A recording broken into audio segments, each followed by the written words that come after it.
예, 한 해를 마감하면서 십자가에 대해서 좀 우리가 다시 한번 묵상했으면 좋겠다 하는 생각을 가지고 오늘 본문의 말씀을 우리가 정했습니다.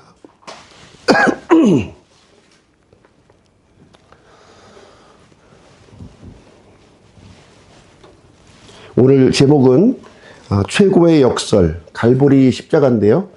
먼저 갈보리와 역설의 개념에 대해서 먼저 말씀을 드리도록 하겠습니다. 누가복음 23장 33절, 그들이 갈보리라 하는 곳으로 가서 거기서 그분을 십자가에 못 박고 범죄자들도 그리하여 하나는 오른쪽에 다른 하나는 왼쪽에 못 박았더라. 여기 보시면 예수님이 처형당하신 장소가 어디인지 구체적으로 명시가 되고 있는데요. 갈보리라고 하는 곳, 거기에서 처형당하셨다고 우리에게 말씀하고 있습니다. 복음서를 이렇게 보시게 되면 예수님께서 처형당하신 장소를 세 가지로 묘사를 하고 있어요. 누가복음에서는 갈보리, 또 다른 복음서에서는 골고다, 해골로 이렇게 번역을 하고 있습니다. 이 갈보리라고 하는 단어는 이제 킹잼 성경에만 나오고요. 이 개역 성경에는 이제 해골이라고 하는 곳으로 이렇게 번역을 했습니다.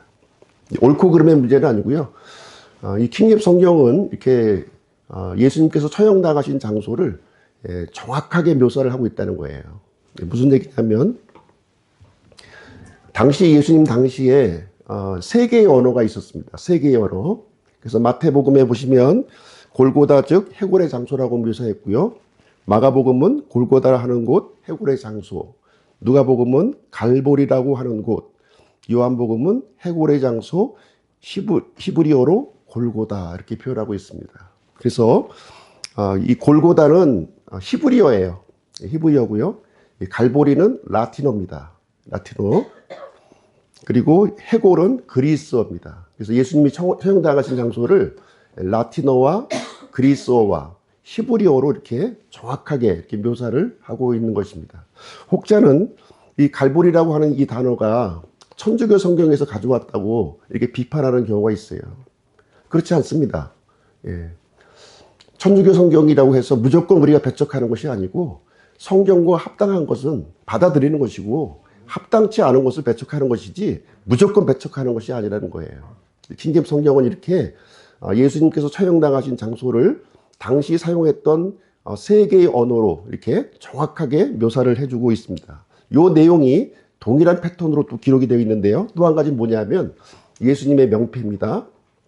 누가복음 21장 23절, 또한 그분 위에 달린 글에는 그리스어와 라틴어와 히브리어로 이 사람은 유대인들의 왕이라고 적혀 있더라. 그래서 예수님의 이 명패도 이 누가복음에서는 좀 정확하게 묘사를 하고 있습니다.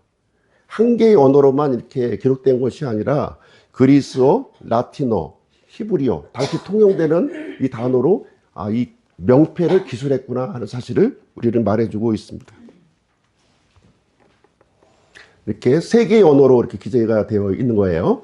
마태복음은 유대인들의 왕 예수, 마가복음은 유대인들의 왕, 누가복음은 유대인들의 왕, 이렇게 세 개의 언어로 되어 있다 묘사하고 있고요. 요한복음은 유대인들의 왕 나사렛 예수. 이렇게 성경은 정확하게 이 사실적인 묘사를 우리에게 해주고 있는 것입니다. 두 번째 역설의 개념에 대해서 한번 볼게요. 이 역설은 그리스어로 파라독스예요. 파라독스. 파라와 독스의 그 합성어인데요. 파라라고 하는 것은 옆에 있다, 벗어나다 이런 뜻을 가지고 있습니다. 독스는 의견, 기대 이런 것을 얘기하고 있고요. 그래서 이 파라독스는 우리가 보편적으로 가지고 있었던 이 상식과 같은 통념을 벗어난 것을 얘기할 때 이 파라독스, 역설이라는 말을 우리가 지금 사용을 하고 있습니다. 성경은 인간의 기대와 상식을 깨트리고 하나님의 진리를 드러내는 이런 역설로 가득합니다.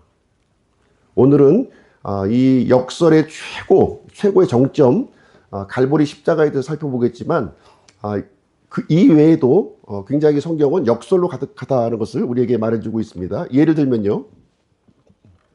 우리가 일반적으로 갖고 있는 이 상식하고는 벗어난 얘기죠.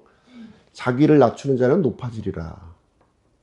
아니, 낮추는데 어떻게 높아집니까? 자기 생명을 잃는 자는 그것을 보존하리라. 아니, 잃으면 잃는 거지. 내가 약할 그때에 강하기 때문이라. 아니, 약함이 어떻게 강함이 되는가? 역설이죠. 주는 것이 받는 것보다 더 복되다. 죽으면 많은 열매를 맺느니라. 마지막인 자들이 처음이 되고 처음 된 자가 마지막이 된다. 역설적인 표현이에요. 이 하나님의 말씀을 우리가 어떻게 받아들이겠습니까? 우리가 갖고 있던 상식하고는 정반대의 얘기를 해주고 있기 때문에. 그렇죠? 믿음이 있어야 이 말씀 받는 겁니다. 믿음이 없으면 하나님의 역설의 말씀을 우리는 받아들일 수가 없어요. 그냥 세상 논리대로 살아가는 거죠. 나를 높이고 끌어모으고 세상 사람이 똑같은 방식으로 살아가는 거예요. 그러나 믿음이 있는 자는 이 역설의 말씀을 나의 말씀으로 이렇게 경험하게 되는 것입니다. 오늘은 최고의 역설에 대해서 오늘 소개하도록 하겠습니다. 성경은 인간의 기대와 상식을 깨트리고 하나님의 진리를 드러내는 역설로 가득하다. 역설의 절정은 갈보리 십자가이다. 그래서 오늘은 십자가의 역설에 대한 세 가지 관점을 함께 살펴보는 시간 갖도록 하겠습니다. 세 가지 역설은요, 사람은 십자가를 이제 저주로 보았죠. 그러나 하나님은 십자가를 구원으로 삼으셨습니다. 사람은 십자가를 어리석게 이렇게 보았습니다. 그러나 하나님은 십자가를 지혜로 삼으셨습니다. 사람은 십자가를 약함으로 보았지만 하나님은 십자가를 권능으로 삼으셨다 하는 내용을 오늘 말씀을 드리도록 하겠습니다. 첫 번째, 십자가는 구원이라는 거예요. 고린도전서 우리 읽었던 말씀 18절 말씀에 보시면 이는 십자가를 선포함이 멸망하는 자들에게는 어리석은 것이지만 구원받은 우리에게는 하나님의 권능이기 때문이라. 이 십자가를 어떻게 바라보느냐, 그 태도에 따라서 그 사람의 운명이 결정이 된다는 거죠. 그렇죠? 십자가를 어리석게 보는 사람, 이 사람들에게는 멸망이 있는 것이고, 십자가를 어떻게 해요? 하나님의 권능으로 받아들이는 사람에게는 구원을 받게 된다. 이것을 우리에게 말해주고 있습니다. 사실 인간의 눈으로 볼 때 십자가는 저주죠. 이것을 부인할 사람은 아마 없을 겁니다. 신명기 21장 23절에도 나무에 달린 자는 하나님께 저주를 받았다. 이렇게 표현을 해주고 있습니다. 사도 바울은 이 예수님을 만나기 전에요, 이 말씀을 근거로 해서 예수님은 절대 메시아일 수 없다 이렇게 단정을 한 거예요. 그래서 그리스도인들을 체포하고 고문하고 죽이는 일을 이렇게 했습니다. 교회를 대적하는데 온 힘을 쏟았던 인물이 사도 바울이었습니다. 그러나 이 십자가는요, 하나님의 계획 속에서는 바로 구원의 길이었다는 겁니다. 구원의 길이었다. 이사야서 53장, 예수님이 오시기 전에 600년 전에 기록된 성경 말씀이에요. 여기에 보시면 정확하게 예수님이 어떤 죽음을 죽으시는지를 이게 묘사를 해주고 있습니다. 그런 범법자들과 함께 계수되었고 많은 사람들의 죄를 담당하였으며 범법자들을 위해 중보하였느니라 이렇게 기록하고 있습니다.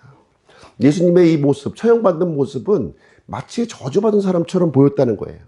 그러나 실제로 그분은 하나님의 아들이었고 인류의 구원자였다고 하는 사실입니다. 예수님께서 십자가에 못 박히는 순간을 바라봤던 몇몇 되는 사람들은 진실로 이분은 하나님의 아들이었다고 고백하는 사람들이 성경에 많이 등장을 하고 있습니다. 보통 사람의 죽음이 아니었다는 거죠. 예수님은 자신의 죄로 죽었던 것이 아니라 모든 사람의 죄를 대신해서 속죄의 죽음을 당하셨다고 하는 사실입니다. 예화를 하나 보내드릴게요. 맞불로 얻은 구원인데요. 어마어마한 이 산불이 산을 삼키면서 마을 쪽으로 이렇게 다가오고 있었어요. 하늘은 붉게 물들었고 뜨거운 바람이 몰아치고 연기는 길을 막고 숨쉬기조차도 힘들었던 그런 상황이 이제 되었습니다. 사람들은 어찌할 수 없이 이제 이 불길에 휩싸여서 죽을 수밖에 없는 그런 절체절명의 상황에 직면하게 되었습니다. 그때 노련한 한 산불대원이 소리를 친 거예요. 뭐라고 쳤을까요? 한 가지 살 길이 있다. 불을 향해 맞불을 놓아라는 거예요. 불을 향해 맞불을 놓으라는 거예요. 맞불. 예. 사람들이 이해할 수가 없었죠. 이 말을. 예, 이해할 수가 없었습니다. 그러나 이것이 구원받을 수 있는 유일한 길이었다는 거예요. 예. 그래서 사람들은, 마을 사람들이 다 모아서요, 그 다가오는 불 그 앞에서 맞불을 놓은 거예요. 그래서 그 지역을 태우고요, 그 태운 지역 한가운데 들어가서 땅을 파고 그 속에 숨었던 것입니다. 그래서 산불이 이제 덮쳐왔을 때 불탄 그 지역은 더 이상 연료가 없기 때문에, 태울 연료가 없기 때문에 그냥 지나간 겁니다.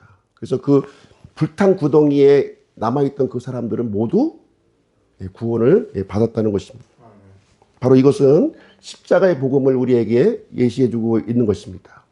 하나님의 진노의 불이 반드시 이 세상을 덮칠 거예요. 어느 누구도 이 진노에서 피할 수 있는 사람은 아무도 없을 겁니다. 그런데 하나님의 진노가 이미 지나간 자리가 있다는 거죠. 하나님의 심판이 퍼부어진 자리가 있다는 거예요. 거기가 바로 갈보리 십자가라는 것입니다. 하나님께서는요, 예수님을 쇳덩어리로 만드셔서 거기에서 진노의 심판을 거기에 부으신 겁니다. 그래서 이미 심판이 지나간 자리, 그 자리로 오라는 거예요. 하나님께서 우리에게 초청하고 있는 것이죠. 십자가 아래로 숨은 자, 그 사람들은 구원을 받을 것이다 하고 해서 구원의 길, 생명의 길을 우리에게 마련해 놓으신 것입니다. 그래서 십자가는 구원의 피난처인 거예요. 더 이상 저주가 아니에요. 저주는 예수님이 대신 받아주신 것이고요, 그 저주 아래 피한 사람들은 우리는 구원을 받을 수 있다고 하는 사실입니다. 로마서 8장 1절, 그러므로 이제 그리스도 예수님 안에 있는 자들에게는 결코 정죄함이 없나니, 이렇게 기록하고 있습니다. 이제 예수 그리스도, 예수님 안에 우리가 들어가기만 하면 우리는 더 이상 하나님의 정죄로부터 우리는 벗어날 수 있다고 하는 사실을 분명하게 말씀해 주고 있습니다. 예수님 안에 있는 자는 더 이상 십자가가 저주의 자리가 아니라 구원의 자리라고 우리에게 말씀해 주고 있습니다. 그래서 십자가 아래에 숨는 길이 우리가 구원의 길이요, 피난처임을 말씀해 주고 있습니다. 세상 철학으로도 안 돼요. 돈과 명예와 권세로도 안 됩니다. 종교심으로도 안 돼요. 오직 십자가 아래에 숨는 자만이 구원을 얻을 수 있습니다. 오늘날에도 이 진리는 여전히 유효하죠. 예.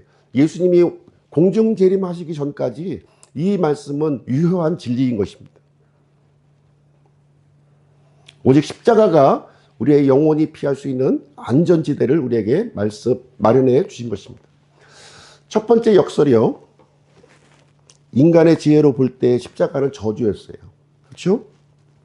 십자가의 현실은 예수님께서 나무에 달려 죽으셨습니다. 그러나 하나님의 지혜는요, 이 십자가를 뭐로 만드셨냐면 구원의 통로로 삼으셨다는 것입니다. 이것이 최고의 역설이라는 거예요.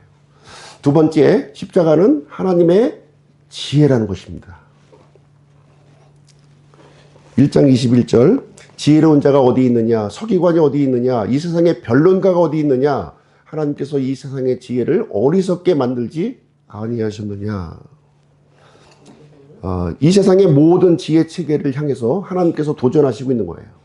한번 나와 보라는 거예요. 한번. 예. 한번 인간의 그 모든 논리를, 예, 한번 좀 가져와 봐라. 지금 이제 말씀하시고 있는 것이죠. 여기서 세 가지 세상 지혜의 모델을 설명해 주고 있는데요. 지혜 있는 자, 예, 또 서기관, 세상 변론가. 예. 사람의 지혜도 참 대단하게 보이죠. 예. 참 뭐든지 할 수 있을 것 같아요.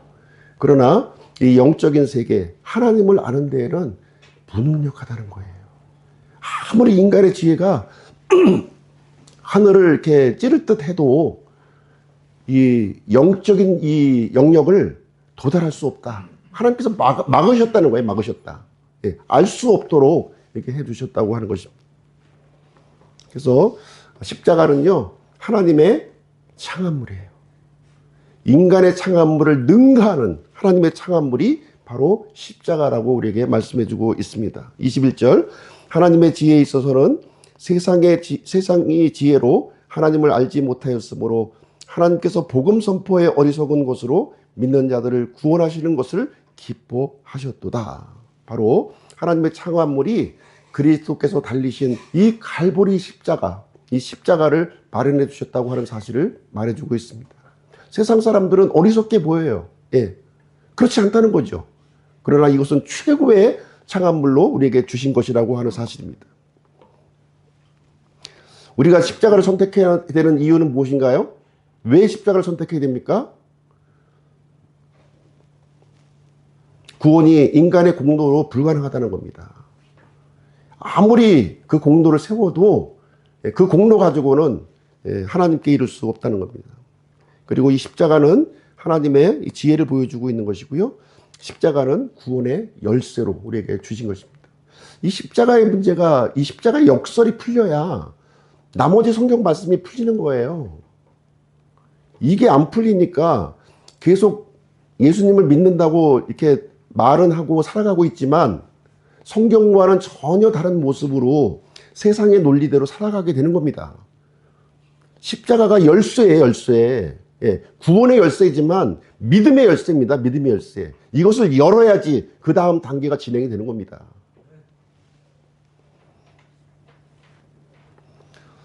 십자가의 관점으로 바라보라는 겁니다. 예. 착한 삶 좋은 거죠. 우리 착하게 살아야 됩니다. 착하게 사셔야 돼요. 근데 구원은 안 된다는 거예요. 착하게 살아서 구원받을 수 없다는 겁니다. 종교적인 열심 중요하죠. 열심히 그냥 뭐 새벽부터 해서 열심히 중요합니다. 그러나 그것으로 천국 갈 수 없다는 겁니다. 모든 종교는 같은 길? 노, 아니죠. 예. 진리라고 하는 것은 내가 하나님을 향해 찾아가는 것이 아니라 하나님께서 나에게 찾아오셔야 되는 거예요. 예. 그것을 통해서 구원받는 거지 인간의 어떤 다양한 그런 그 연구 방법으로 이루어지는 것이 아니라는 것입니다. 그래서 예수 그리스도의 십자가만이 이 구원의 지혜를 하나님께서 우리에게 보여주고 있는 것입니다. 이사야 55장 8절 9절 말씀 보실게요. 내 생각들은 너희 생각들이 아니며 내 길들은 너희 길들이 아니니라. 주가 말하노라. 하늘들이 땅보다 높음 같이 그렇게 내 길들은 너희 길들보다 높고 내 생각들은 너희 생각들보다 높으니라. 예. 하나님의 생각, 예. 예. 하나님의 길은요, 인간이 헤아릴 수 없는 그 높은 차원에 있다고 하는 것을 우리에게 말씀해 주고 있습니다. 두 부류의 사람이 있습니다. 예. 내가 주도하는 인생, 하나님께서 이끄시는 인생. 어떤 인생을 살아가고 싶으세요? 너무 불안하지 않습니까? 하나님께 내 운명을 맡기기 너무 불안하지 않으세요? 내가 운전대를 잡아야지. 예? 내가 운전대 잡고 해야지. 하나님이 내 운전대 잡아줄 수 있어? 이 생각이 들지 않아요? 십자가의 역설이 풀려지지 않았기 때문에요. 이게 안 풀려지면 내 운전대를 하나님께 못 맡긴다니까요. 절대로 못 맡깁니다. 절대로. 내가 주의해야지, 내가 해야 되는데. 아니죠. 하나님께서 하시면 단박에 하는 거예요. 인간이 하려고 그러니까 혼란이 생기고 싸움이 생기고 분열이 생기고 뭔가 상처들이 생기는 것이지, 하나님께서 하시게 하면 그냥 이렇게 한순간에 해결이 되는 거예요. 맡겨보시기 바랍니다. 맡겨보세요. 그게 갈보리 십자가 앞에 내가 무릎을 꿇는 거예요. 예. 두 번째 파라독스, 역설이죠. 두 번째 역설은 인간의 지혜로 볼 때 십자가는 어리석음이에요. 예수님의 이 죽음은 무기력한 죽임처럼 보입니다. 그러나 하나님의 지혜로 보았을 때 이 십자가는 구원의 피난처가 된다는 것입니다. 세 번째, 십자가는 하나님의 권능, 파워예요. 파워. 예, 파워입니다. 25절, 이는 하나님의 어리석음이 사람들보다 지혜롭고 하나님의 약함이 사람들보다 강하기 때문이라. 사실 이 세상은요, 하나님의 권능과 세상의 권능이 충돌하고 있습니다. 예. 메시아들, 유대인들 메시아관을 한번 보시면요, 당시에 그 세상 사람들을 어떻게 이제 분류를 했냐면 유대인과 그리스인으로 분류한 거예요. 유대인과 그리스인. 그래서 모든 인류는 유대인 아니면 이렇게 그리스인으로 이렇게 온 인류를 대상으로 지금 얘기하는 겁니다. 유대인들의 메시아가는 어떤 메시아가를 갖고 있었냐면 표적을 요구했다는 거예요. 표적. 유대인들은 표적을 요구했다. 어떤 표적이냐? 모세와 같이 홍해를 가르고 엘리야와 같이 하늘에서 불을 내리고, 예. 그리고 로마 제국을 무너뜨리는 이런 정치적인 구세주를 기다렸다는 겁니다. 예. 이것을 통해서 세상의 평화, 예, 그렇죠? 로마의 어떤 이 강압을 통한 평화가 아니라 이 강력한 구세주를 통해서 온 세상에 평화가 임하는 것을 유대인들은 이제 기다렸다는 것이고요. 그리스인들은 반면에 세상 사람들은요, 완벽한 이성을 가진 초월적인 존재를 찾았다고 하는 사실입니다. 모순 없는 지혜, 영혼을 깨우치는 스승, 세상을 정복하는 지적 우월성, 이 철학을 통해서 이렇게 세상이 이렇게 평화롭고 살기 좋은 세상을 살 수 있다, 이렇게 주장을 했던 것입니다. 이렇게 세상 사람들이 보는 이 십자가는요, 유대인들은 저주와 심판과 죽음으로 바라보았고요, 로마인들은 반역과 치욕과 무기력한 것으로 바라보았습니다. 그렇지 않습니다. 이 십자가는 하나님의 큰 권능, great power라고 우리에게 말씀해 주고 있습니다. 어떤 파워냐? 우리가 병원에 가면 병의 근원을 제거하는 파워인 거예요. 병의 근원을 임시방편으로 이게 덮어주는 그런 시술이 아니라 완전히 이렇게 제거하는 그 파워를 얘기해주고 있는 것입니다. 본질적인 문제를 제거하는 파워예요. 그것이 이 십자가가 그것을 해준다고 하는 사실입니다. 이 십자가를 통해서 죄의 권능, 죄의 파워가 이제 무너졌고요. 또 십자가를 통해서 사탄의 권능, 사탄의 파워가 이게 꺾여져 버린 거예요. 그리고 십자가를 통해서 죽음이 정복이 된 겁니다. 죽음만큼 강력한 파워가 어디 있어요? 십자가를 통해서 하나님의 강력한 능력이 거기에 선포가 된 것입니다. 그래서 이 십자가는 단순히 이렇게 패배와 죽음과 이 좌절의 자리가 아니라 부활의 능력을 준비하는 그 자리가 되었다고 하는 사실입니다. 그리고 십자가는요, 우리 믿는 자들에게 변화의 동력이 되는 거예요. 변화의 동력이 됩니다. 할 수 없었던 일을 해요. 제가 믿기 전에 할 수 없었던 그 일을 이제 믿고 나서 그 일을 하게 되는 거예요. 율법적으로 하는 게 아니라 하고 싶은 마음이 드는 겁니다. 하고 싶은 마음이. 너 이거 해. 억지로 해서 하는 게 아니라 자발적으로 하는 그 변화의 동력이 이 십자가로부터 생긴다고 하는 사실입니다.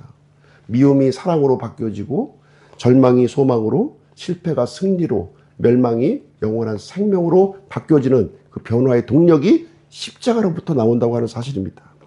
세 번째 파라독스 역설은요, 인간의 지혜로 보았을 때 이 십자가는 약함이었어요. 약함이었습니다. 무기력한 죽음이었습니다. 그러나 이 십자가는 하나님의 능력이 선포가 되었고요, 죄에 대한 용서와 부활이 선포되는 그 자리였다고 하는 사실입니다. 그래서 십자가는 이 신비죠. 하나님께서 우리에게 감춰놓은 신비, 미스터리입니다. 십자가는 인간의 눈으로 볼 때 저주와 치욕의 그런 상징이었습니다.